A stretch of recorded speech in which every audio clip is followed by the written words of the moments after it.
Welcome back to the deep dive. So if you're listening to this, chances are you already have a pretty strong command of English. Right, you've got the vocabulary down, you've probably mastered most of the grammar rules. Exactly, the kind of knowledge that gets you top scores on a written test. But, and this is the big but, if you still feel that subtle, frustrating gap between correct English— The kind you study in a book. Yes, that kind. And real English, the kind that just sort of flies past you in a fast-paced meeting or, a relaxed conversation, then this deep dive is specifically engineered for you. We are not focusing on what words you use, but really how you use them. We're trying to make a conceptual shift toward what we're calling the architecture of advanced fluency. That's such a good way to put it. We're moving beyond the foundational bricks of vocabulary and grammar. Right. And we're looking at the cement, the stress patterns, the signal lights, and all the wiring of what you might call C2 level communication. We call this English in motion. English in motion. I like that. It's that elusive quality, isn't it? The thing that transforms a speaker who is just competent into someone who is truly fluent, who sounds natural. It is. It's when the listener stops focusing on the speaker's language mechanism, how they're forming their sentences, and starts focusing entirely on their message and the connection they're building. Okay, so to get there, to understand this, we dove deep into the data. We didn't look at textbook sentences. Instead, we analyzed high-frequency, authentic dialogue. Real conversations. Real conversations. We deconstructed what amounts to about 1,200 conceptual sentence structures and patterns that native speakers use across all kinds of contexts. And this isn't about rote memorization. That's a key point. No, absolutely not. Our mission here is to extract the universal principles behind that data. How do rhythm, connection, and emotional signaling bridge that gap between being technically proficient and being a truly fluent communicator? And this is the core insight we really want you to internalize right from the start. Fluency is fundamentally a system. It's built on efficiency and social signaling, not on exhaustive articulation. What do you mean by that, exhaustive articulation? Well, if you articulate everything perfectly, every single syllable, you are actually slowing down the machine. You're fighting the natural current of the language. So it's almost counterintuitive. It is. Our mission today is to internalize those specific patterns, the conversational rhythm, and ultimately the psychological attitude that allows your English to achieve liftoff. Okay, let's unpack this idea of efficiency. I think that's a great place to start. And let's begin where every conversation begins, the greeting. Right. We're calling this the economics of conversation. And the core shift for an advanced speaker is moving the interaction from a simple transaction to establishing a shared vibe. Exactly. The transactional model it's the starting point for every learner. It's necessary, but it's also profoundly limited in social dynamics. So in that model, a conversation is just What? a rigid exchange of data. Pretty much. A rigid exchange of required data. Someone asks a question, and you feel like you have to deliver the complete expected data point. The classic. How are you? I am fine, thank you, and you. Yes. It's predictable, it's technically flawless, and it's entirely accurate. But it's also really cumbersome. It's slow. And to a native ear, it often signals a kind of formality, or maybe even a bit of distance, right? It does. We aren't exchanging sensitive classified data here. We're just trying to open a social channel. So what does the C2 speaker do differently? The C2 speaker bypasses that formal data exchange entirely. They use the greeting not to transmit facts about their well-being, but to establish rapport and conversational efficiency right away. So the real message in, say, a casual, hey, how's it going, isn't really a question about how it's going. Not really. The real message is simply, I acknowledge your presence and I'm ready to talk. And the response is expected to be equally efficient. Like, not bad yourself. Or can't complain. We are maximizing information density while minimizing cognitive load. It's all about speed and ease. And this efficiency, I guess it extends to the way we phrase questions too, right? Yeah. You see that grammatically pristine textbook sentence, what have you been doing recently? It's clear, but it has a certain weight to it, a heavy rhythm. A very heavy rhythm. Now, contrast that heavy structure with the natural flow we analyzed in the data. We hear constant reductions. What have you been up to lately? What have you been? Yeah, you can hear it right there. The what have just blends together. It does. And we substitute the heavier doing recently with the much lighter, more colloquial up to lately. And then you have the even more reduced forms, common in text or just very rapid speech. Like, you busy. You busy, or just how's life? The efficiency comes from this. Yeah. It's a strategic elimination of redundancy. Sounds disappear, words merge, and the whole rhythm just dramatically speeds up. It's like a linguistic compression algorithm. You're designing the initial connection to be as low friction as possible. And this leads us to what you said is the single biggest component of efficient natural English. Ellipsis. Ellipsis. Yeah, okay. For anyone who doesn't know, what is the formal definition? If you want a formal definition, ellipsis is the economy of language. It's the omission of words, which are clearly understood from the context. It's based entirely on a mutual social contract. A social contract. Yes. I, the speaker, trust that you, the listener, can fill in the blanks, so I won't waste the energy or the time saying them aloud. It's fascinating how context provides that safety net. Okay, let's take a classic example, accepting a suggestion. If I ask, want to grab some lunch? The strictly complete, grammatically exhaustive reply would be, Yes, I want to grab some lunch. which of course sounds completely robotic. It's a waste of 6 words. No one speaks like that in a casual setting. Instead, the fluent speaker relies on those highly efficient, contextually loaded phrases we mentioned. Sounds good. Sounds good. Sure thing, or even just a very emphatic definitely. The entire subject and the auxiliary verb structure, it's all systematically eliminated. Because the full meaning is already housed within the context of my question. So if I, as a learner, am mentally running through that full grammatically complete sentence before I speak, I'm setting myself up for slow, unnatural delivery. You are. You need to train your mind to access these pre-packaged elliptical structures instantly. Almost like shortcuts on a computer. Absolutely. Think of it as accessing a library of high-frequency shortcuts rather than building every single sentence from scratch. And ellipsis it's everywhere. It's a huge signal of fluency. Give me another example. Okay, a moment of confirmation. A colleague is running late, they call you. You might just ask, stuck in traffic. Instead of, are you stuck in traffic? Exactly. The subject, you, and the auxiliary are they're implied, so they're jettisoned. Or in commands, you see someone struggling with a box, you say, need a hand. Not, do you need a hand? It's faster, it's more direct, it's more natural. Okay, but let me push back on this a little bit. This relentless pursuit of efficiency. If we're constantly prioritizing speed and reduction, when is the full grammatically complete sentence actually necessary? That's a great question. I mean, does embracing all this ellipsis risk sounding, I don't know, overly casual or even illiterate in a more formal context, like a business report or a complex negotiation? That is an excellent point, and it's the nuance that really separates the advanced learner from the C2 master. Ellipsis is entirely context dependent. So it's not a universal rule. Not at all. In high-stakes professional settings, especially in written communication or presentations where clarity has to be absolute and the ambiguity of context is minimized, the more complete structure is often preferred.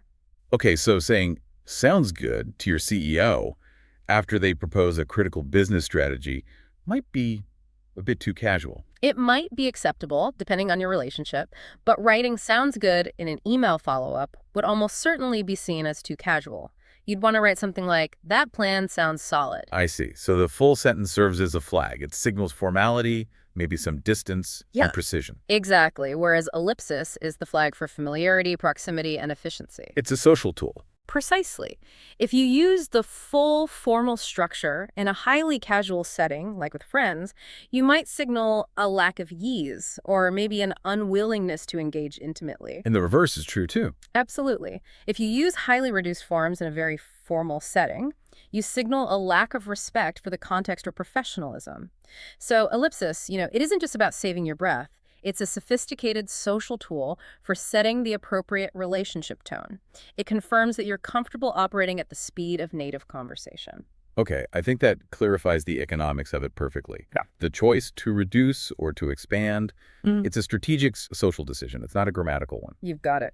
So moving from the efficiency of individual sentences, we now need to look at how fluent speakers manage the connective tissue of the dialogue itself. The actual architecture of the flow. Yes.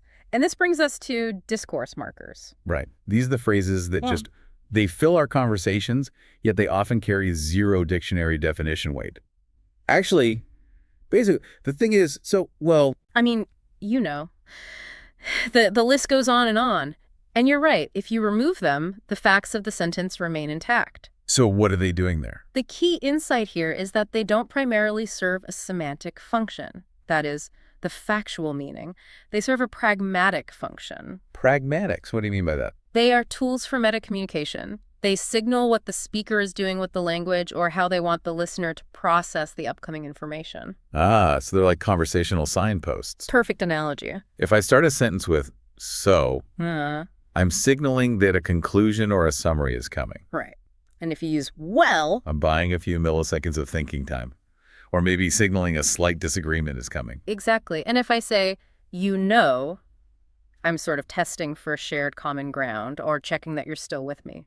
Let's focus a bit more deeply on this idea of pragmatic force. You said pragmatics is the study of how context contributes to meaning. Yes.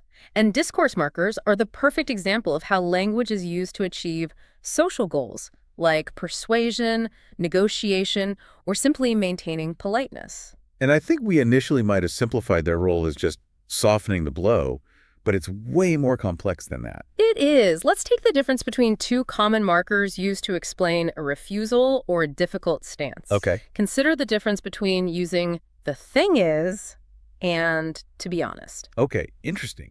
They feel different. If I were to begin a refusal with, "The thing is, I'm really overcommitted right now," What are you doing there? I feel like I'm using the marker as a kind of explanation shield. Yeah. I'm framing my refusal as being caused by some unavoidable external circumstance. It feels very polished, very socially acceptable. It is. Now, what if you say, "To be honest, I'm really overcommitted right now. The pragmatic force changes completely." Yeah, to be honest, signals, candor, maybe even a little vulnerability. It prepares the listener for something that might be a bit difficult to hear. Yes, often because the reason is personal or subjective. It implies you're willing to expose an inner state. It's more direct. That nuance is crucial. One frames the refusal as an external explanation. The other frames it as an act of intimate disclosure. Mastering that difference really shows a complete grasp of social positioning within a conversation. It really does. Or take a word like, actually, it is incredibly versatile. Right, you can use it as a soft correction. Actually, I think the meeting starts at 3. A very polite way to correct someone. Or it can be used to pivot a story in an unexpected direction. I thought the trip would be relaxing, but actually, we ended up hiking every single day. It signals a contrast between what was expected and what really happened. Exactly. Okay, what about basically? I hear that one everywhere. Basically is the marker of reduction and summary. It tells the listener, okay, I acknowledge the complexity of everything we just talked about, but now I'm going to deliver the distilled, essential core concept. It manages the listener's cognitive load. It does. If you've been talking for 5 minutes about quarterly projections, you use basically the margin is tighter than we thought to give the listener the one key takeaway. It manages focus. So it's like you're giving the listener permission to stop tracking all the little details and just focus on the conclusion. That's a great way to put it. So without these markers, even if my tenses are perfect and my vocabulary is rich, my speech is going to sound, abrupt, aggressive. Abrupt, aggressive, and just devoid of internal structure. Without them, you are delivering raw facts rather than a carefully managed social message. They are the social lubricant of conversation. Social lubricant. They ensure you minimize friction during potential disagreements or transitions or corrections. They ensure that even when you're delivering challenging information, you're doing so within an established framework of politeness and shared understanding. They elevate your English from merely correct to socially sophisticated. So I think understanding them as tools for managing the listener's perception of what I'm about to say, that feels like the true C2 level insight here. It's not about my words, it's about my intention. That's it. It's all about managing the social space. Okay, so if discourse markers manage the speaker's flow, our next mechanism manages the shared flow, the rhythmic back and forth that defines a natural conversation. The give and take. The give and take. This is what we call reactionary fluency, and it is absolutely essential. This is a massive revelation for so many learners, I think. Fluency is often mistakenly measured just by the learner's ability to produce these long, complex sentences, their output. Right. But true fluency is profoundly relational. It's about how seamlessly you engage with and validate the other person's input. If you think of conversation as a collaborative construction project, Okay. active listening isn't passive. It requires verbal proof. It's the continuous low-latency feedback that reassures the speaker that they're being tracked, processed, and understood in real time. It's the heartbeat that keeps the pace alive. I have certainly experienced the opposite of that. You know, you're telling an excited anecdote, and the person you're speaking to just stares silently, absorbing the information like a sponge, waiting until you're completely finished to offer a full, structured reply It's chilling. It is. It creates that awful feeling of talking to a wall. That silence forces the speaker to expend massive cognitive energy. You start thinking, am I being clear? Did they understand that joke?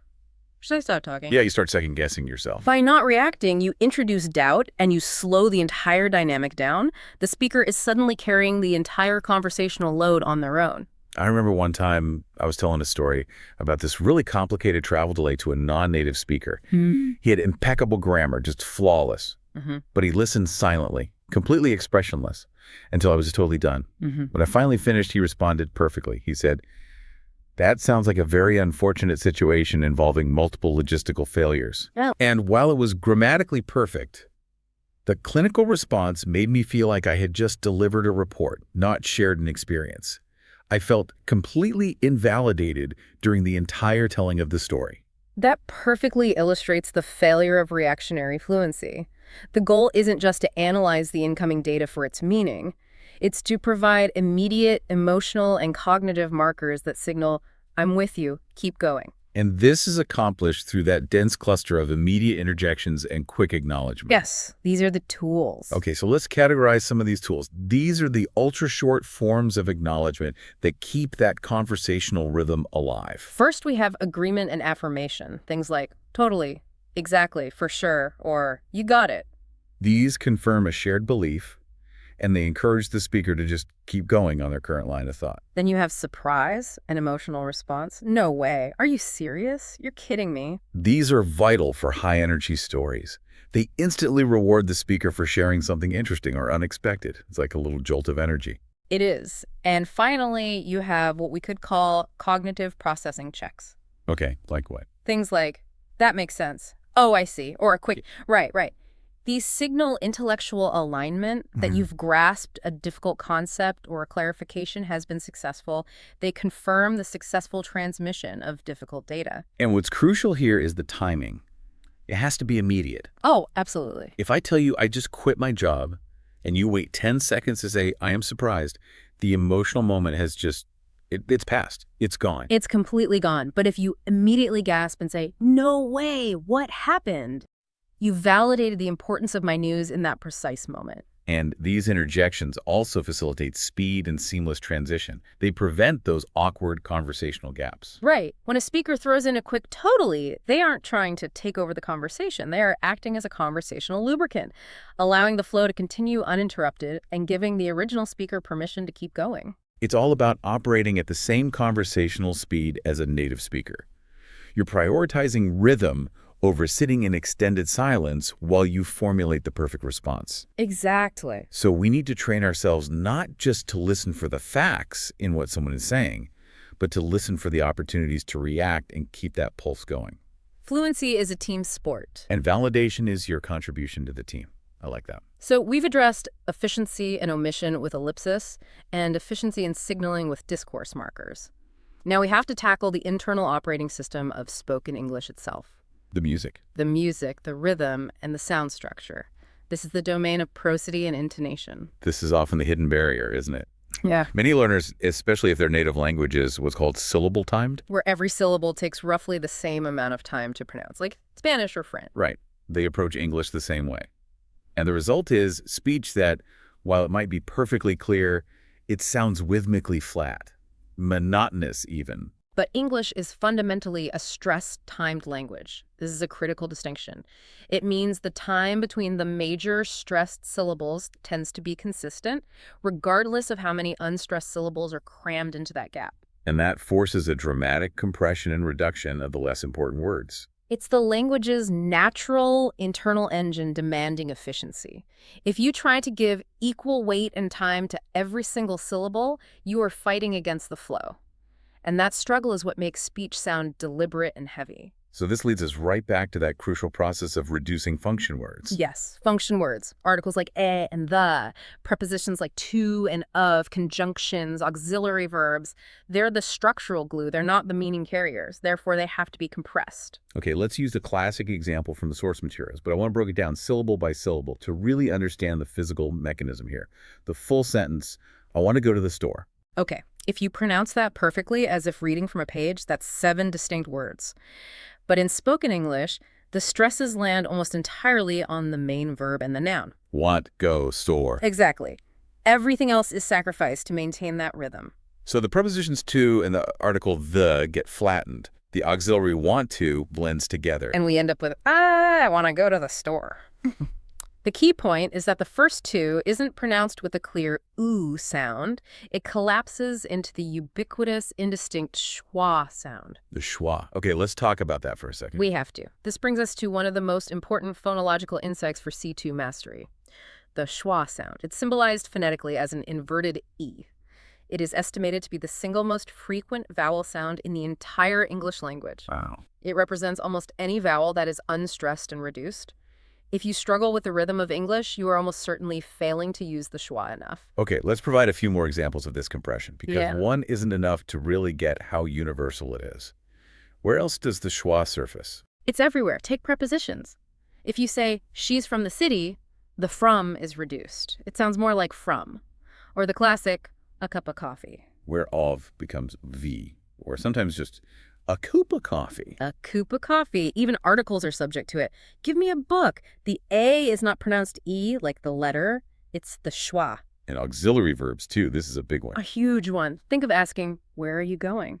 The R reduces dramatically. Sometimes it almost disappears, becoming just a quick resound. So if you articulate a strong, clear R in that phrase. You interrupt the rhythmic expectation. It sounds unnatural. Now, here's the challenge, and a lot of learners wrestle with this. When I start reducing, when I start saying wanna, gonna, and dropping my G's, does this risk sounding too juvenile, too informal, or even, uneducated in a professional setting? Is this efficient English always appropriate? That is a highly relevant point, and it highlights the necessary nuance. Reduction is mandatory for a natural rhythm, but the degree of reduction and the choice of blending varies by register, by formality. So it's a sliding scale. It is. Saying, I want to go is totally standard in casual peer-to-peer conversation. However, in a formal presentation, while you still must use the stress-timed rhythm, you would likely revert to slightly clearer articulation. So what would that sound like? You'd probably say, I want to go. You still maintain the schwa reduction on the word to, but you avoid the full wanna blend. You're dialing up the formality just a notch. So fluency means recognizing that perfect articulation of every single syllable is actually the anti-fluency signal in rapid conversation. It sounds hesitant, academic, and heavy. It creates a paradox, doesn't it? To sound more fluent, you must be willing to pronounce some words less clearly, adopting the reduction and the schwa sound that native speakers instinctively use. So if you're struggling with speed, focus intensely on identifying and reducing those function words. You need to stop saying, I am going to the store, with 4 distinct, even beats, and start thinking in 2 rhythmic pulses.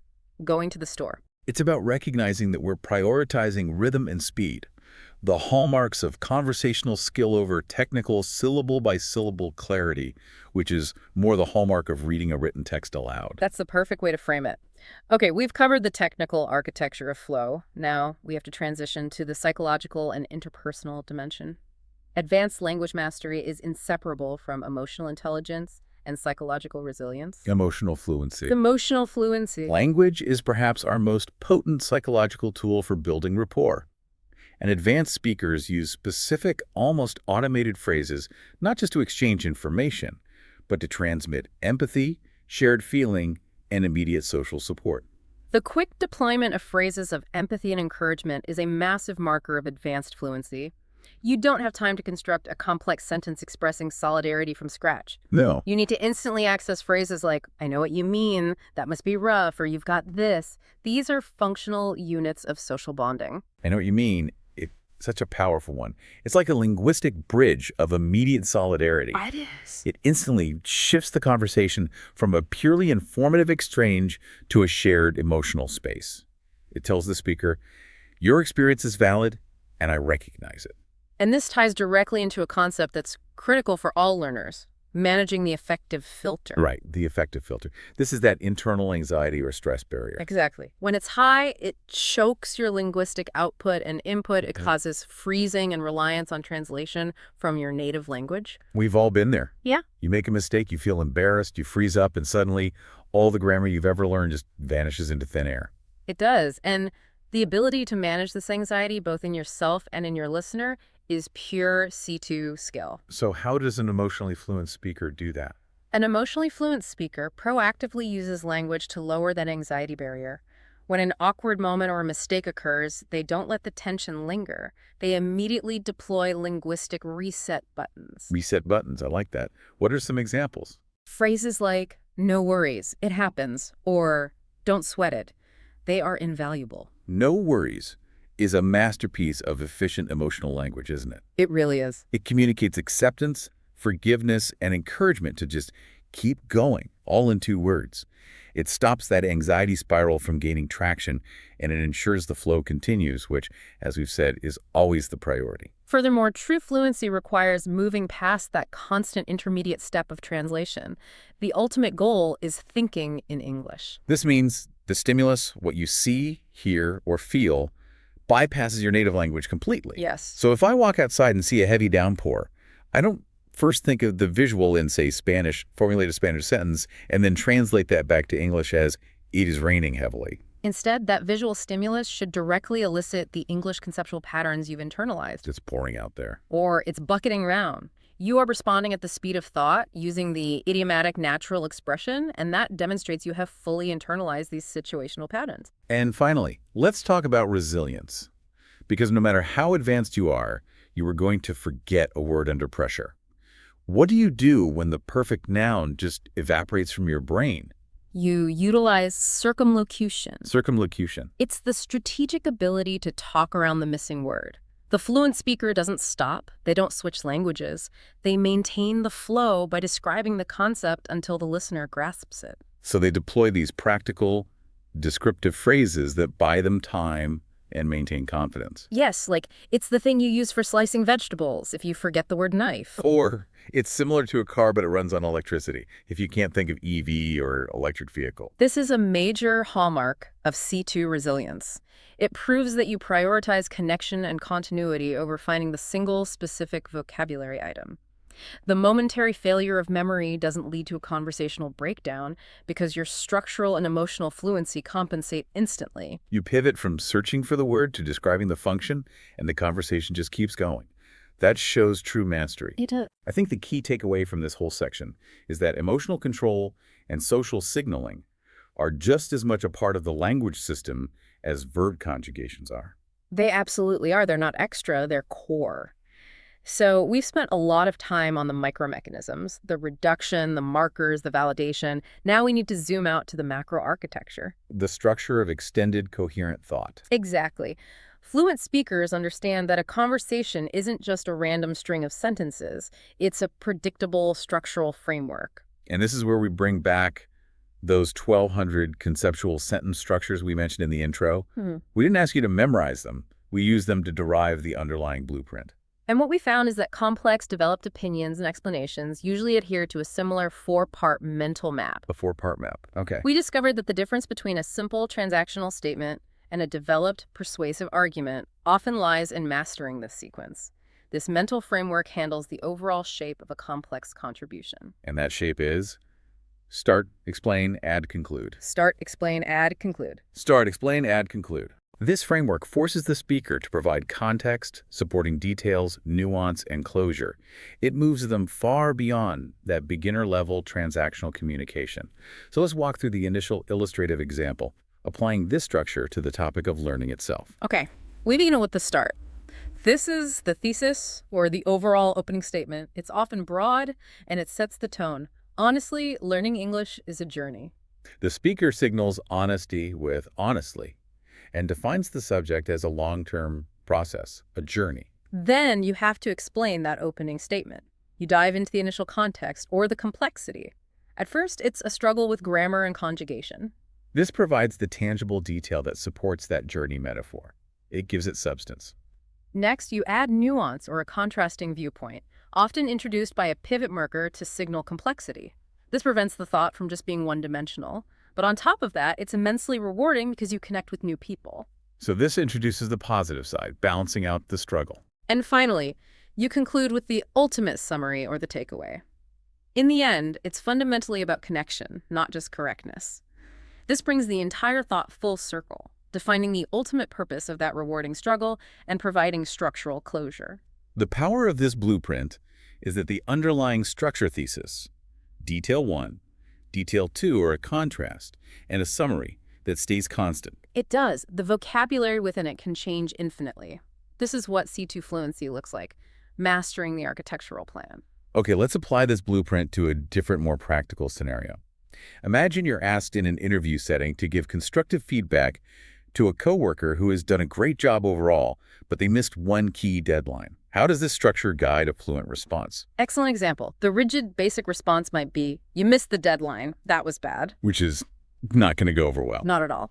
But the fluent speaker uses the blueprint to introduce nuance and manage the social situation. So how do they start? Start. You begin with a positive general statement to lower that affective filter we talked about. Overall, I have been incredibly impressed with your work this quarter. This signals positive intent right from the beginning. Then you explain. You introduce the specific positive details that support that start. The pitch deck you prepared was flawless, and the client feedback we got was outstanding. This provides evidence for the positive start. Then you add, now you introduce the constructive criticism using a clear contrast marker. However, the thing is, we need to talk about the final deadline for the marketing material. Using the thing is to manage the introduction of that negative data. We're back to discourse markers. It all connects. And finally, you conclude. You wrap up with a clear action item or a confident summary that pushes forward. In the end, we need to ensure we build in more buffer time next time, because overall, your quality is too high to risk a timing issue. It provides closure and a solution. It's forward-looking. Without this mental map, the speaker is likely to freeze, or worse, just deliver the criticism without the essential positive framework, causing unnecessary friction. This blueprint ensures you deliver a coherent, multi-part, and socially astute communication. And that's the true lesson of those 1,200 structures. They showed us that native speakers rely on these established, complex, repeatable molds. If you adopt this 4-part map start, explain, add, conclude, you dramatically reduce your chance of freezing. You do. Because you always know the functional role the next sentence needs to play. You can stop worrying so much about grammar and start focusing entirely on the rhetorical structure. It's the ultimate shift in mindset. You're moving from thinking of sentences as individual units to thinking of your contributions to a dialogue as coherent, structurally sound architectural projects. Hashtag tag tag outro. We have truly taken a deep dive into the architecture of fluency today. I mean, we've covered the linguistic economics of ellipsis, The social complexity of discourse markers, the relational requirement of validation. the musical efficiency of prosody, and the psychological mastery required for emotional resilience. Yeah. That's a lot. It is a lot. And we want to leave you with one final strong directive. Your goal is not to try and commit thousands of specific phrases to memory. It's not the point. The transformative step comes from adopting the patterns, Right.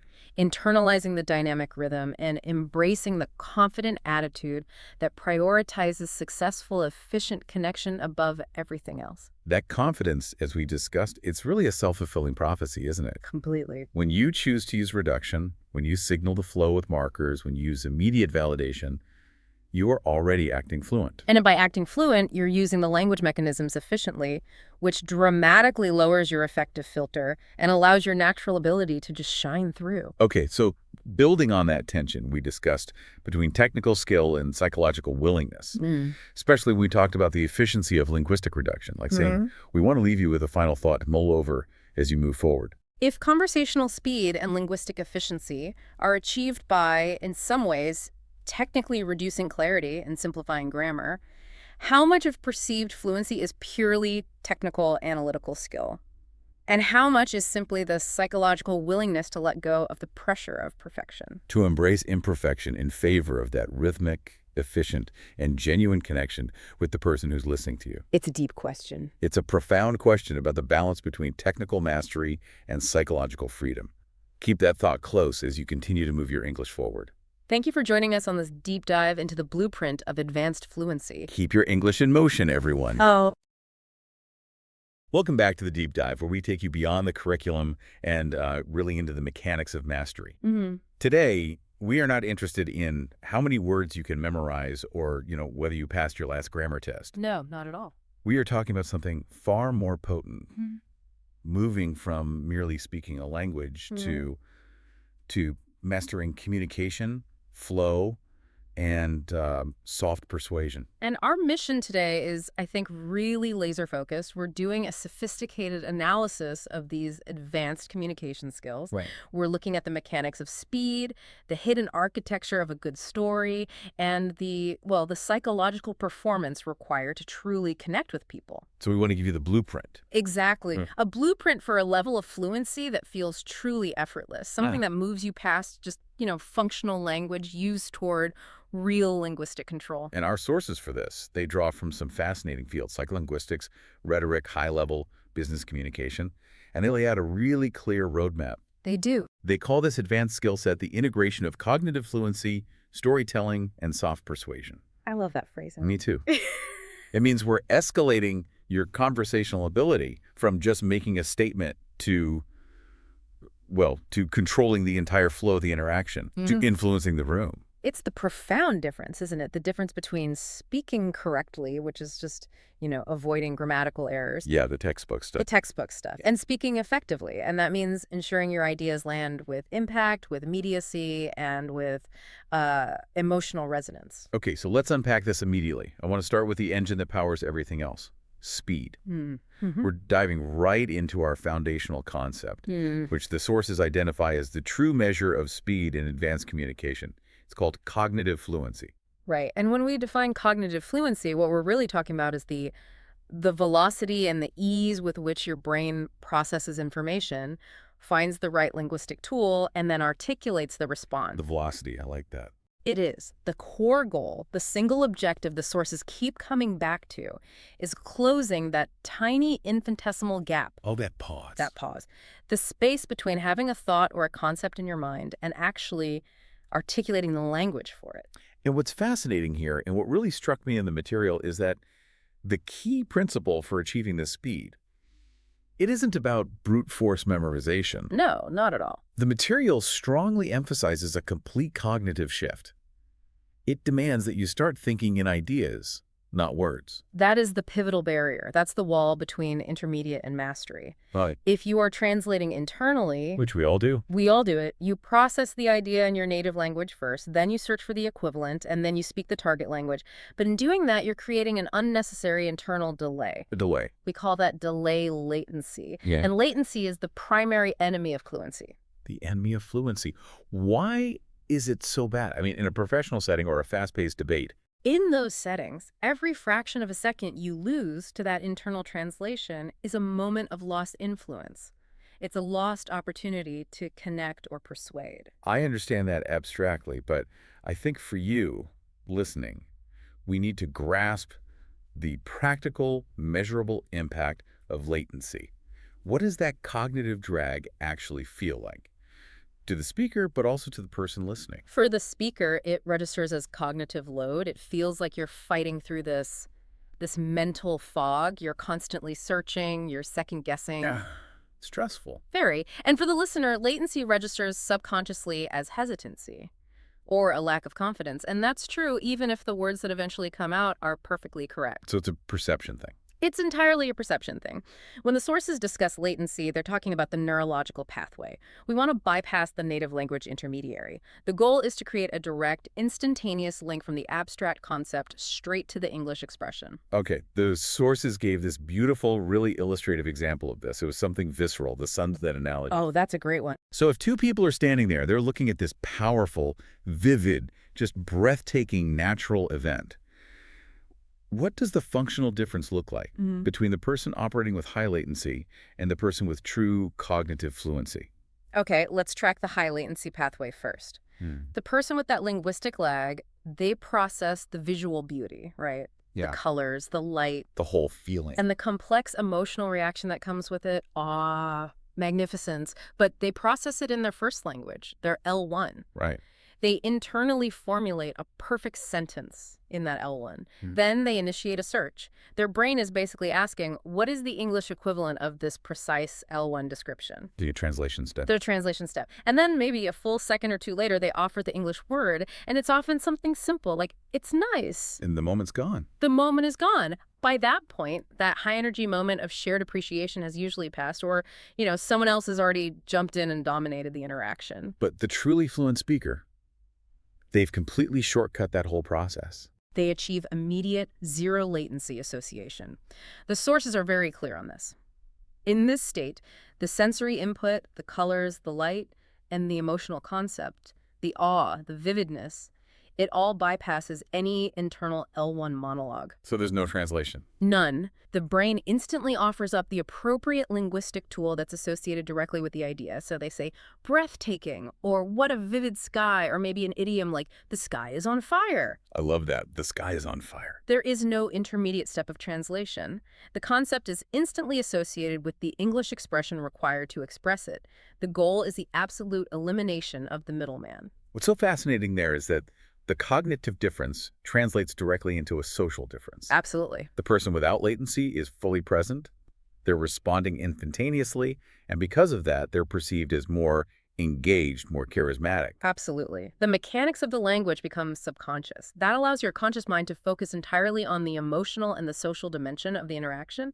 You are thinking and responding in the moment. So the real challenge for you, the listener then, is training your brain to make this leap.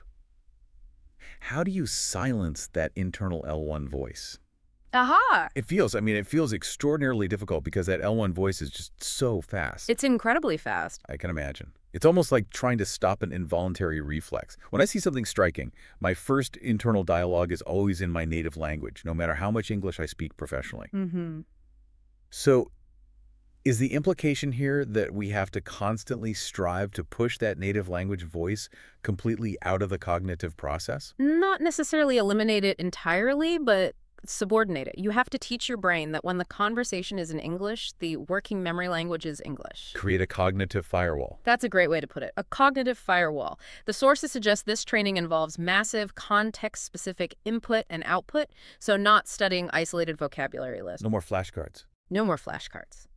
It's about associating ideas and emotions directly with English labels and phrases. You see the color blue, and you instantly think azure, cerulean, navy, not the translated term for blue in your L1. Wow. This intense focus on direct association is what reduces that critical latency. That sets the stage beautifully. It moves us from the goal of speed to the necessity of flow. Because if latency is the enemy that causes us to hesitate, Right. then the practical ability to never freeze is the ultimate defense mechanism, even when a complex word completely escapes you. Which brings us right into pillar 1. Reducing latency through strategic pivoting. And this pillar is built on the understanding that perfection is, well, it's impossible, even for native speakers. That's a huge relief to hear. Yeah. If we accept that everyone, regardless of their language mastery, occasionally struggles to find the precise word, Which we do. then the critical difference between the truly advanced speaker and the novice isn't the mistake itself. Yes. The halts. Yeah. They might translate. They often apologize. The advanced speaker just keeps moving. Precisely. The essential skill here is paraphrasing and substitution. The material underlines this by saying true fluency mandates conversational continuity. When a specific, maybe high-register vocabulary word fails you, you have to pivot immediately. And this ensures the flow continues. But just as critically, it maintains the perception of competence and confidence in the listener's mind. Exactly. The sources reference this skill often as the C2 level of mastery. Now, for our listener who might not be familiar with the CEFR framework, what does C2, the highest level of proficiency, practically entail when we're talking about vocabulary substitution? Okay, so C2 stands for mastery or proficiency. It basically means you can communicate with native-like ease, nuance, and complexity. Okay. In the context of vocabulary, it means moving beyond just recognizing definitions and into manipulating the language structure itself. It means you are not reliant on any single phrase or word. You have options. You have a wealth of options. It's the ability to maintain clarity and nuance regardless of unexpected linguistic blocks. And this leads directly to that profound analogy the sources offered. At the C2 level, your vocabulary isn't a simple sequential list. Like a shopping list. Exactly. Not a list of isolated terms. It's an interconnected web of meaning. Okay, I think we need to linger on that web analogy because it's so powerful. How does one intentionally build a web rather than just a list? Well, a list implies that if you forget entry number 42, you have to go all the way back to the beginning, right? You're stuck. Total freeze. Total freeze. A web, however, implies interconnected redundancy. If one thread snaps, if that single perfect word you're seeking escapes your memory, Yeah. There are 10 other threads connected to it. Synonyms, related concepts, metaphorical phrases, idiomatic expressions that you can instantly grab to deliver the same idea. So you're never truly stuck. You're never stuck. To build this, you train by thinking in groups of meaning, not isolated words. You practice saying the same concept 3, 4, 5 different ways until those pathways in your brain are equally weighted. So the goal isn't perfect word recall. No. The goal is perfect communication continuity, Oh. and that's supported by multiple, equally robust linguistic options. Exactly. And the source goes into detail about the art of substitution. It uses a common high-register word that often escapes people when they're under pressure. Exhausted. Okay. If the word exhausted escapes the speaker, they must pivot instantly. The suggested mandatory examples illustrate the range and flexibility of this C2 web. All right, let's break down those 3 suggested pivots, because I notice each one serves a slightly different rhetorical purpose. It does. The first is often a simple substitution, just maintaining a formal or neutral register. I'm worn out. I'm worn out. Okay. Straightforward. It's straightforward, universally understood. It's a low-risk pivot. It keeps the conversation clear. The second one moves into slightly more embedded, idiomatic territory. I'm beat. I'm beat. A little more casual. A little more casual. It instantly demonstrates a deeper immersion in natural, colloquial English expressions. It signals that you speak like a native rather than as a textbook. And the third one, which I think is where the C2 mastery really shines, is the metaphorical pivot. I'm running on fumes. That phrase is a mini narrative in itself, isn't it? It really is. It's a high-impact metaphorical substitution. It doesn't just convey tiredness. It gives the listener a vivid, immediate, and high-stakes visual image, a car struggling near empty. Yeah, you can picture it. You can. It implies a high level of stress, long-term depletion, and maybe even a degree of humor about the situation. It enriches the conversation dramatically while simultaneously solving that mental block. And choosing which pivot to use, simple, idiomatic, or metaphorical, that seems like the ultimate act of linguistic control. That's a key distinction. It's not just about filling the silence. It's about choosing the substitute that best matches the tone, the context, and your relationship with the listener. So if you're talking to your boss, you might stick to, I'm worn out. Probably. But if you're talking to a close friend, I'm running on fumes. Yeah. Adds intimacy and that shared meaning. Precisely. This strategic substitution ensures continuous articulation and reduces your reliance on that single perfect word. So for you, the listener, the practical takeaway is powerful. What is it? Your fluency exercise shouldn't be memorizing the single best word. It should be actively memorizing, practicing, and deploying 3 or 4 equally effective pathways for every major concept you want to express. That structural redundancy is what guarantees flow. Mm-hmm. And that flow brings us perfectly to our second pillar. Mm-hmm. How we structure those continuously articulated words into coherent, engaging material. We shift now from individual word speed to the architecture of sustained conversation. We transition into Pillar 2, mastering narrative flow and linguistic glue. This is all about graduating from exchanging simple, factual sentences to becoming a compelling, emotionally resonant storyteller. Or an organized, persuasive debater. Or that, yeah. The source material introduces a highly practical and immediately applicable template for structuring any detailed conversation or anecdote. It simplifies effective storytelling into a classic 4-part arc. And that template is start, describe, twist, emotion. This structure is fundamental because human beings are just. We're wired for narrative. We love story. We love stories. If you simply give someone facts, they tune out. But if you package those facts into a story arc, you engage their attention and their memory centers. So let's walk through it. The start sets the scene and introduces the core conflict. Right. The describe fills in the necessary details. The twist is that moment of reversal or resolution. And the final step, emotion, ensures the listener knows the takeaway. It tells them how to feel about the event. The sources are really careful to point out here that what makes a story sound truly native and engaging, it's not the complexity of the events themselves. No. It's the framework the speaker uses to pull the listener along, to guide them through the information. And that guidance system is built using what we term cohesive devices, which the sources brilliantly refer to as the linguistic glue. Linguistic glue. I love that image. Me too. These devices are the small but mighty phrases that bind sentences, paragraphs, and ideas together, making the communication flow seamlessly. And I like the idea of linguistic glue because these devices aren't just conjunctions, are they? They're like signal flares. They tell the listener how to process the information they are about to receive. Yes. They act as essential signposting on the conversational journey. Exactly. Imagine driving without street signs or highway markers. You'd know you were moving, but you wouldn't know the relationship between where you are and where you're going. You'd be lost. You'd be lost. Cohesive devices prevent mental disorientation. If I start a sentence with, "in conclusion," you know I'm synthesizing everything that came before.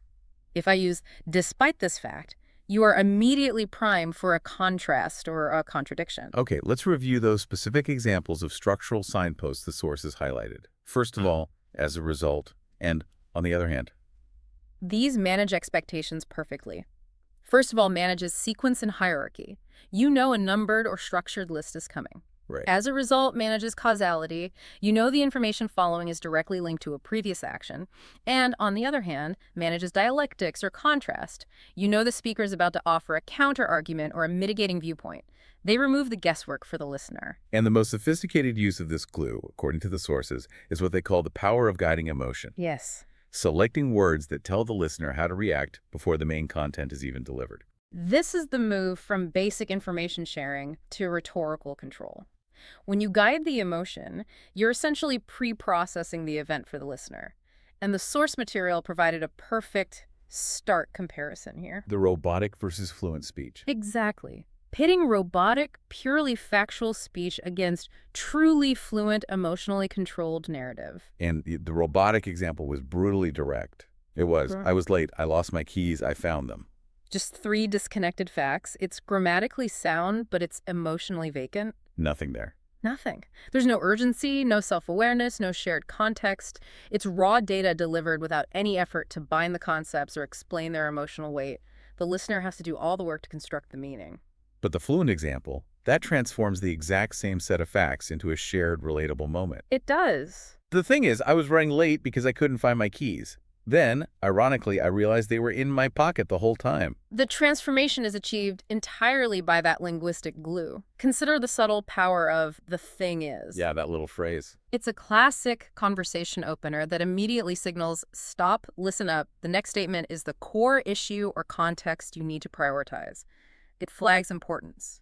But the real masterstroke, as you noted, is the use of ironically. Oh, that tiny adverb does the work of an entire paragraph of explanation. It really does. It absolutely does. Yeah. By inserting ironically, the speaker preloads the listener's reaction. It tells the listener, prepare yourself for a situation that is absurd, ridiculous, or humorous, and you should react with shared disbelief. So you're setting them up. You're setting them up. The speaker ensures the listener processes the information not as a minor inconvenience, but as a frustrating, relatable human moment. This demonstrates advanced narrative control and, crucially, high listener engagement. You're not just reporting, you are crafting an experience. This makes me realize that when I hear a native speaker tell a compelling story, they aren't just fast. They're constantly using these signposts, and I've never consciously noticed them until now. It transforms my role from being a passive recipient of information to an active participant in a structured journey. That is precisely the deep insight. If you apply that 4-part arc start, describe, twist, emotion, and then you link the elements with sophisticated cohesive devices, your communication becomes packaged. It's pre-processed. Easier to digest. Much easier. You reduce the cognitive burden on your listener while maximizing the emotional impact and the memorability of your narrative. That sophisticated level of control over flow and structure, it leads us directly into our third pillar. Right. Moving from structuring a monologue to managing a dynamic, real-time social interaction. Specifically, the difficult skill of disagreeing gracefully. This is pillar 3, fluency in interaction, persuasion, hedging, and empathy. And this pillar is focused entirely on relational performance. If the previous pillar was about being a captivating storyteller, this one is about being an effective, respected collaborator. And in professional and academic settings, this is perhaps the single most important skill. We're separating the basic speaker who can only state an opinion, I think X, from the advanced speaker who can challenge an idea while preserving a collaborative relationship. Yes. The fluent speaker disagrees without becoming disagreeable. And the primary linguistic tool for this critical maneuver is hedging. Hedging refers to these sophisticated linguistic tools that are used to soften the declarative impact of a statement. Soften the blow. Soften the blow, reduce the speaker's absolute commitment, and, most importantly, preserve the social fabric and the relationship with your conversation partner. It is the language of diplomacy. So it turns what could be a confrontational argument into a constructive, open discussion. Exactly. But why is that necessary? I mean, if I have a strong argument, shouldn't I just state it directly? Well, in many English-speaking professional environments, especially those that value consensus and teamwork, a direct, unfiltered statement like, "You are wrong," or "I disagree entirely." Not that harsh. It's seen as a final, definitive statement that often creates an adversarial dynamic. It shuts down dialogue. And advanced speakers use hedging to create space for the counterpoint. Space. They use language that acknowledges the possibility of the other person's perspective being valid while still asserting their own counterpoint. Okay, let's put this into a high-stakes scenario. Imagine you are in a board meeting, and the CEO suggests a course of action that you know is deeply flawed. Tricky. How would the fluent speaker use these hedging devices to object without destroying rapport? Okay, so if the speaker, under pressure, just says, "That plan is fundamentally incorrect," Yeah. they have challenged the person, not just the idea. It's personal. It becomes personal. The fluent speaker, however, deploys hedging. Let's look at the mandatory examples from the sources. First, using modals. Okay. Instead of saying, "The numbers are wrong," they might say, "It might be worth cross-referencing those numbers with last quarter's data." Might be worth. Or, "I could see a different outcome if we factor in the Q3 market shift." The modal could introduces uncertainty, not about the fact itself, but about the absolute certainty of the proposed action. It invites further consideration rather than outright rejection. That shift from certainty to probability is the key. It softens the blow. Absolutely. And the second type of hedging phrase the sources highlight is about attribution framing the counterpoint as subjective perception. What does that mean? So instead of "your analysis is incomplete," the fluent speaker says, "It seems to me that the initial analysis didn't account for the supply chain volatility." It seems to me. By prefacing the critique with, "It seems to me," you are explicitly framing your view as an interpretation, a subjective lens, rather than an objective, hardline fact. You are saying, "This is my view, and it's open to adjustment." It preserves the other speaker's face. So the goal isn't just to be polite. It's a strategic move to ensure your idea is heard in a non-defensive context. It is entirely strategic. It's an act of linguistic sophistication that maintains respect and a collaborative spirit even during conflict. The sources provided specific phrases that embody this approach. Right. "That's a valid point, but I see it differently," or "I'm not sure that's the best approach." Notice the essential structure there. Validation first. Validation first, valid point, then divergence second, but I see it differently. This structure acknowledges the previous speaker's intellectual contribution before you introduce the difference, and that makes collaboration possible. Okay. We transition now from disagreement to connection, focusing on emotional fluency and cultural nuance. The sources made a very compelling claim here about empathy. They did. The source material claims that if you can genuinely empathize in a second language, you have truly arrived. Truly arrived. I like that. It signifies that your linguistic capability has transcended mere mechanics and grammar. It is now fully psychological and relational. It means you understand not just what to say, but how to deliver emotional support based on cultural expectations. And specifically regarding communication in English, the sources noted a prevalent affirmative cultural tendency in how comfort and encouragement are typically offered. Yes. In many English-speaking professional and social environments, support leans heavily toward affirmation, encouragement, and the bolstering of self-esteem and resilience. Right. And this is crucial for the advanced speaker to understand because a direct translation of a comfort phrase from another culture might feel cold or irrelevant in English. You need the right toolkit for these high-impact emotional situations. And the mandatory examples provided, they're short, powerful, idiomatic bursts of affirmation. They demonstrate low latency, even in an emotional crisis. Precisely. They are quick, established pathways to connection. "I've been there. That's a gesture of shared vulnerability." Yeah. Or the powerful, immediate encouragement. "You're stronger than you think. You've got this. Don't give up." Simple but effective. They're high impact and require no extensive grammatical construction. They signal instant, fluent emotional intelligence, which is, I think, the ultimate proof that you've moved beyond grammar and into true mastery. That sophisticated move from linguistic mechanics to psychological and emotional connection. It prepares us for our final and deepest pillar, Mm. one that deals not just with what you say, but who you are when you say it. Pillar 4, the identity shift, the L2 self and performance. This is the profound psychological component of fluency, the need to adopt a new persona. We're introducing the concept of the L2 self, the second language identity. And this is the idea that achieving fluency requires more than just learning vocabulary. It requires adopting a new psychological stance, one that often feels different from your L1 identity. And this is often the most difficult shift for learners. The sources concluded their material with these powerful affirmations: I am confident, my voice matters. And while this might sound like standard self-help, they encapsulate a profound linguistic necessity. The L2 self is the confident, articulated, external persona you must project when communicating in English. Even if you don't feel it inside. Exactly. Even if your internal feelings are still marked by nervousness, self-doubt, or a sense of not being fully articulate, you have to create separation between the internal, hesitant learner and the external, commanding performer. So if I feel nervous inside, I still have to act the part of someone completely confident. It sounds a little like faking it till you make it. That's a common interpretation, but I think the sources steer us toward a more accurate framing. It's not faking, it's performance. It's performance. If you are giving a presentation, participating in a major negotiation, or leading a team meeting, you are engaging in a specialized, high-stakes communication performance. And this performance requires deliberate control over linguistic elements that go far beyond vocabulary.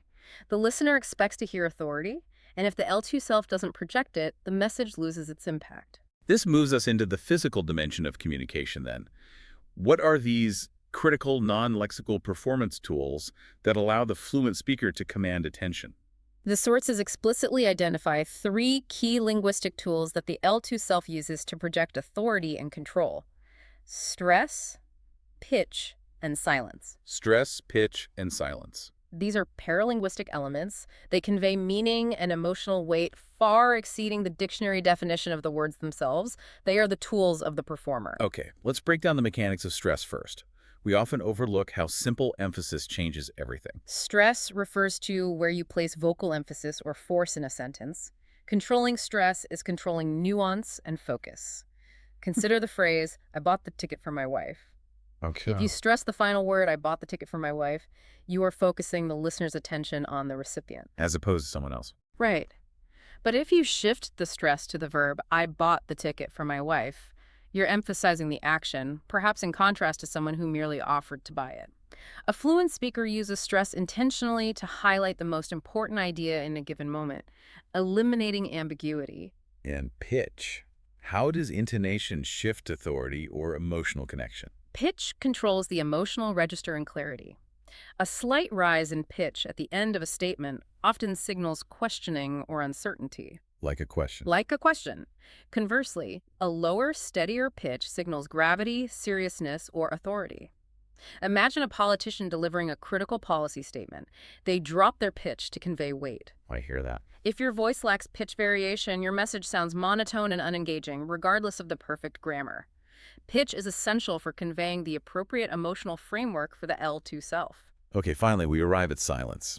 This seems counterintuitive. How is silence a tool of fluent performance rather than a symptom of latency? The difference is intentionality. A hesitant speaker uses silence because they are searching, struggling with latency. The bad kind of a pause. The bad kind. A fluent performer uses silence strategically to enhance delivery and manage the listener. Silence is incredibly powerful. How so? It can be used to emphasize a preceding point. Quote, we made the decision, pause, and the results were catastrophic. It builds suspense for an upcoming twist in the story arc from Killer 2. Or, critically, it signals to the listener that they should pause and absorb the information just delivered. It is a calculated technique that demands attention and demonstrates confidence. Only a speaker who is absolutely certain of their next word can afford to use silence for dramatic effect. So, if I understand this correctly, the L2 self is the manager of all these systems. It's the person who decides when to pivot from Pillar 1, how to structure the story, from Pillar 2, when to use grace, from Pillar 3, and how to deliver the message physically using pitch and stress, from Pillar 4. That's the ultimate synthesis. The L2 self is the conductor of the orchestra.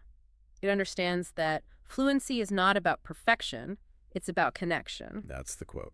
That single line summarizes the entire deep dive because it reframes the learning goal completely. It does. It means that the slight mispronunciation or the occasional grammatical slip is functionally irrelevant. Irrelevant. If the connection, the successful transfer of an idea or an emotion or an intent has been achieved. Exactly.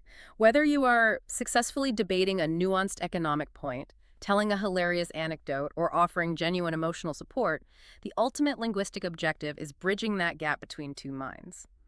The success is measured by the quality of the connection, not the flawless mechanics of the delivery. Fantastic. Let's summarize the journey we took through these 4 sophisticated pillars of advanced communication for you. We covered the key areas required to move beyond intermediate language ability and into true conversational mastery. First, we focused on speed and flow, defeating the cognitive enemy of latency by demanding we think in abstract ideas, not just words.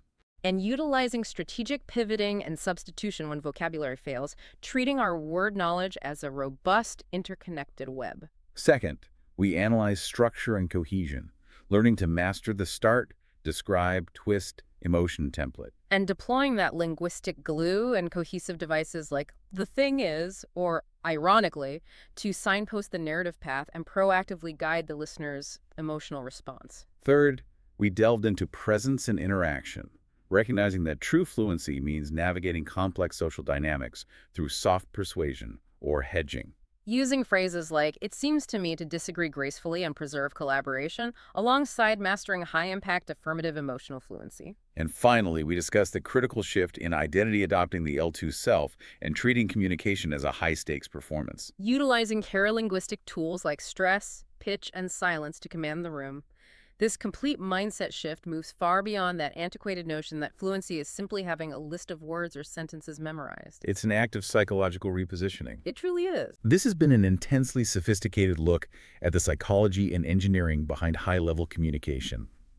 Before we wrap up, we want to leave you with one final, provocative thought to build upon the concepts we've covered. We discussed this tension that's inherent in the L2 self. On one hand, achieving fluency requires adopting a confident, authoritative persona that performs. Right. On the other hand, the highest form of professional communication requires the use of sophisticated, relationship-preserving language hedging, softening, using grace. This raises a profound question based on our source material. If fluency requires adopting a new persona that commands attention, how does the mastery of that relationship-preserving language, the hedging, how does that influence the perceived authority of that very persona? Does softening your language diminish your power? It's a fascinating interplay, isn't it? The confident performer uses stress and pitch, the tools of power, to exert dominance and command attention. But the highest level of fluent control is knowing precisely when to use that power performance and when to substitute it with the grace of hedging. So it's a choice. It's a strategic choice. True mastery is demonstrated not by the unrelenting projection of authority, but by the selective softening of that projection to maximize rapport and collaboration. It demonstrates control not just over the words, but over the social dynamic and the desired outcome itself. Something profound to ponder as you approach your next conversation. Look for the moments to employ both power and grace. Keep applying these strategies and keep mastering the art of the connected conversation. Goodbye for now.